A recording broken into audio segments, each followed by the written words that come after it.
ये क्वेश्चन जो आया हुआ है वो जेईई में 2019 में आया हुआ क्वेश्चन है। ये क्वेश्चन है continuous and differential question. Question में क्या पूछा है, एक फंक्शन f डिफाइन किया हुआ है, यहां पे लिखा हुआ है a e power x plus b e power -x, यहां पे रेंज दिया हुआ है -1 से लेकर 1 तक। cx² होगा जहां फंक्शन है इस इंटरवल में 3, 4 इंटरवल में फंक्शन डिफाइंड है ax² 2cx।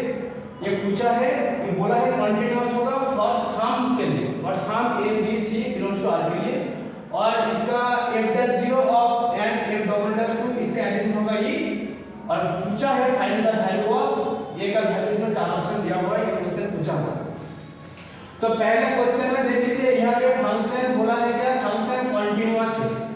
तो फंक्शन को आपसे देखना है इंडिया पे इंटरवल कौन कौन सा है, -1 से लेकर कहां तक जा रहा है, रेंज 4 तक जा रहा है फंक्शन, और फंक्शन कहां ब्रेक हो रहा है, 1 पॉइंट पे ब्रेक हो रहा है और 3 पॉइंट पे ब्रेक हो रहा है। तो 1 पॉइंट पे मान लेता हूं नहीं है, 3 पॉइंट पे मान लेता हूं नहीं है।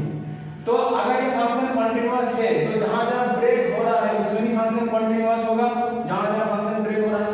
तो इसका मतलब फंक्शन 1 पॉइंट पे कंटीन्यूअस है, 3 पॉइंट पे फंक्शन कंटीन्यूअस है।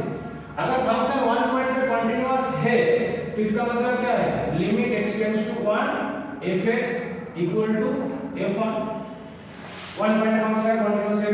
और limit x tends to 1 fx मतलब क्या है, मतलब लेफ्ट हैंड लिमिट और राइट हैंड लिमिट ये दोनों इक्वल है, मतलब राइट हैंड लिमिट का वैल्यू और लेफ्ट हैंड लिमिट का वैल्यू और f1 का वैल्यू, ये तीनों वैल्यू आना चाहिए सेम, ये f1, ठीक है। अब यहां पे देखिए limit x tends to 1 plus fx, तो 1 इधर है, अगर राइट हैंड साइड से आ रहा है तो इस साइड से आ रहा है, मतलब 1 के जो इस साइड का पॉइंट का बात हो रहा है, तो इस साइड का पॉइंट मतलब 1 और 3 के रेंज के अंदर है, मतलब 1 और 3 के रेंज के अंदर जब होगा तो फंक्शन क्या होगा, cx² होगा।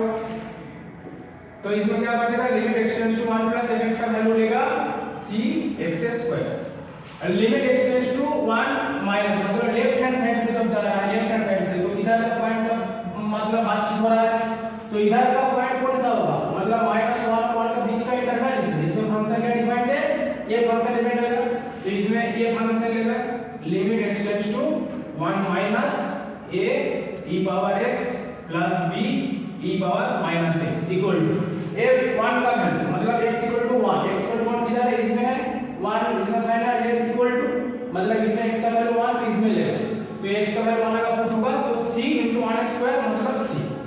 अब इसमें वैल्यू पुट कीजिए, लिमिट x टेंड्स टू 1 मतलब ये होगा c equal to limit x tends to 1, तो ये क्या होगा a e power 1 plus b e power -1 equal to c। तो इसका मतलब अल्टीमेट आया a e plus b by e, इसका वैल्यू आया है c। ये रिलेशन हमें मिल गया। तो सिमिलरली ये फंक्शन 3 पॉइंट पे कंटीन्यूअस है, अगर फंक्शन 3 पॉइंट पे कंटीन्यूअस है तो similarly limit x tends to 3x plus, मतलब जो राइट हैंड लिमिट और लेफ्ट हैंड लिमिट और फंक्शन का 3 पॉइंट पे वैल्यू ये सेम होना चाहिए। Similarly limit x tends to 3 plus जो होगा, मतलब 3 का राइट हैंड साइड से आ रहा है, मतलब इसका पॉइंट का बात हो रहा है, तो ये पॉइंट 3 और 4 रेंज के अंदर है, तो उसमें फंक्शन लेगा, ये वाला फंक्शन लेगा 3 और 4 का रेंज का फंक्शन ये लेगा, तो इसमें क्या होगा, limit x tends to 3 plus ये फंक्शन लेगा ax² plus 2cx equal to limit x tends to 3 minus, जब 3 से इधर से जा रहा है तो मतलब इस पॉइंट, मतलब 1 और 3 का बीच का पॉइंट, मतलब ये लेगा cx² और इक्वल टू f3, मतलब x का वैल्यू 3 किधर हो रहा है, x का वैल्यू 3 इधर क्वेश्चन में इधर इक्वल टू था, ठीक है ना, x का वैल्यू 3 मतलब इसका ही लेगा, ठीक है ना। क्वेश्चन में बस देख लेता हूं, क्वेश्चन में इधर ये 3 था, ठीक है ना, इसके 3 था, तो इसका वैल्यू 3 लिखा, देखिए इसमें जब 3 पुट होगा इधर इक्वल टू साइन था, क्वेश्चन में इधर था, तो इसका वैल्यू 3 जब होगा तो ये होगा 9c, ठीक है। तो इधर में क्वेश्चन देख लीजिए, यहां पे देखिए आप x का वैल्यू जब 3 लिमिट इसमें पुट होगा तो कितना होगा 9a प्लस इसमें जब 3 पुट होगा तो होगा 6c इक्वल टू ये होगा 9c इक्वल टू 9c, तो मतलब ये रिलेशन हमें एक मिला, तो इसको हम 3 से इसको हम देखिए, तो इसमें होगा 9a इक्वल टू ये कितना होगा 3c। इसका मतलब a का वैल्यू, इसका मतलब c इक्वल टू आएगा 3a। तो c का वैल्यू इसमें आएगा 3a। तो ये भी हमें रिलेशन मिल गया। अब इन दोनों जो रिलेशन मिला इन दोनों को कंबाइन करके मैं लिख सकता हूँ। इन दोनों कंबाइन करके हमें एक रिलेशन मिल गया ae plus b/e equal to c equal to 3a। ये हमें एक इन दोनों से कंबाइन करके हमें रिलेशन मिल गया। ठीक है। अब सेकंड कंडीशन क्या है, f'0 plus f'2 equal to e। मतलब e मतलब ये फाइनाइट है, मतलब f' फंक्शन का 0 पॉइंट पे लिमिट सर फिक्स। अब इसमें ये रिलेशन हमें आ गया और ये फंक्शन डिफाइंड है, मतलब ये फंक्शन 0 पॉइंट पे डिफाइंड है और ये फंक्शन 2 पॉइंट पे ये फंक्शन मतलब डेरिवेटिव एग्जिस्ट कर रहे हैं। तो f'0 इसका मतलब क्या है, मतलब 0 पॉइंट पे लिमिट एग्जिस्ट करेगा। इसका डेफिनेशन क्या था, limit x tends to 0 fx minus f0 divided by x minus 0। तो इसका मतलब क्या है, लिमिट एक्सटेंड्स टू 0। अब 0 पॉइंट कहां, 0 पॉइंट यहीं कहीं होगा। तो 0 पॉइंट पे मैं लेफ्ट हैंड साइड से आऊं या राइट हैंड साइड आऊं, तो वो तो -1 और 1 के बीच में ही रहेगा। तो मतलब -1 और 1 के बीच में मतलब ये फंक्शन ही लेगा। तो fx इसमें काउंट होगा, fx में लेगा a e power x plus b e power minus x minus a 0 value इसमें एक 0 है, 0 वैल्यू पुट कीजिए तो कितना होगा -a minus b divided by x। इसमें जो लिमिट 0 होगा तो कितना होगा 0/0, मतलब 0/0 फॉर्म आ गया। तो use the rule, air hospital rule को यूज किए। तो एयर हॉस्पिटल रूल क्या था, ऊपर का एक बार डेरिवेटिव के रिस्पेक्ट में, नीचे का एक बार डेरिवेटिव। तो नीचे का डेरिवेटिव होगा 1, इसका डेरिवेटिव कितना होगा a e पावर x और ये होगा -b e power minus x। ये कांस्टेंट 0, ये कांस्टेंट 0। अब इसका लिमिट पुट कीजिए तो होगा a माइनस ये होगा b। ठीक है। तो लिमिट x तो f'0 का हमें वैल्यू मिल गया है a माइनस b।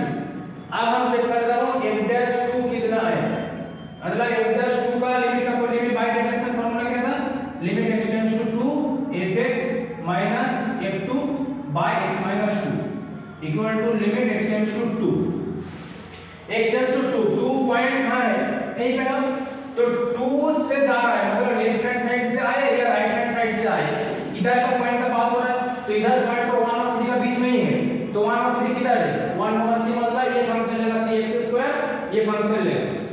तो इसमें fx की जगह कितना होगा cx2 माइनस यहां पे f2 तो ये नहीं होगा, इसमें x की जगह 2 पुट कीजिए तो कितना होगा 4c डिवाइडेड बाय में x माइनस 2। इसमें अगर वैल्यू पुट होगा तो ये भी होगा 0/0 फॉर्म। तो यूज एयर हॉस्पिटल रूल। इसको डेरिवेटिव कीजिए x के रेस्पेक्ट में, ये होगा 1, इसका डेरिवेटिव कीजिए ये कितना होगा 2cx, ये होगा 0। आगे एक्सटेंशन 2 पुट कीजिए तो आएगा ये 4c। तो ये f'2 का वैल्यू हमें मिला है 4c। अब यहां पे जो क्वांटिशन दिया हुआ है ये तो हो गया, इसको मैं मिटा रहा हूं। अब यहां पे देखिए, अब यहां पे जो क्वांटिशन दिया हुआ है ना f'0 plus f'2 equal to e। यहां पे क्वांटिशन दिया है, गिवन क्वांटिशन, ये क्वांटिशन f'0 प्लस f'2 का वैल्यू दिया हुआ है e। तो f'0 का वैल्यू कितना आया a minus b plus f'2 का वैल्यू कितना आया है 4c plus 4c equal to e। अब हमें वैल्यू क्या पूछा है, find the value of a। अब यहां पे जो a b c भी जो आंसर दिया हुआ है इसमें सब में ध्यान दीजिए, सब के अंदर e है। तो b और c को हमें कन्वर्ट करना पड़ेगा या फिर a में या फिर e में, क्योंकि हमें a का वैल्यू फाइंड करना है और सारा ऑप्शन में e अवेलेबल है। तो हमें अब क्या करना है, ये जो रिलेशन है ना इस रिलेशन को यूज करना है। a तो ये था, b का वैल्यू मैं इधर से निकालने का कोशिश करता हूं। इधर से b का वैल्यू कितना आएगा देखता हूं, इधर में b का वैल्यू कितना आएगा देखता हूं। देखिए इस रिलेशन से हमें लिख सकता हूं, इस रिलेशन से ae plus b/e equal to 3a इसको और इसको यूज कर रहा हूं। अब यहाँ पे b बाई इक्वल टू आएगा 3 by a minus a e। इधर से मैं अगर a कॉमन लूंगा तो कितना होगा 3 माइनस e। तो b का वैल्यू कितना आएगा a e into 3 minus e। ये है b का वैल्यू। तो b का वैल्यू इधर पुट कर दीजिए तो कितना होगा a e into 3 minus e plus 4c का वैल्यू कितना है 3a।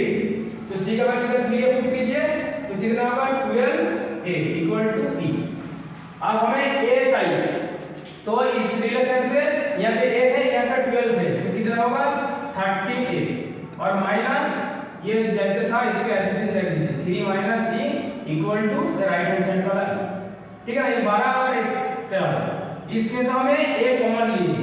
a कॉमन लूंगा तो कितना होगा 13 माइनस इसमें से a कॉमन हो रहा है तो कितना होगा और ये मल्टीप्लाई भी हो रहा है तो कितना होगा माइनस 3a और प्लस यहाँ पे होगा e square equal to e। ठीक है ना, यहाँ पे a कॉमन हो रहा है और माइनस से इसका प्रोडक्ट हो रहा है तो माइनस 3a माइनस माइनस से plus e square equal to e।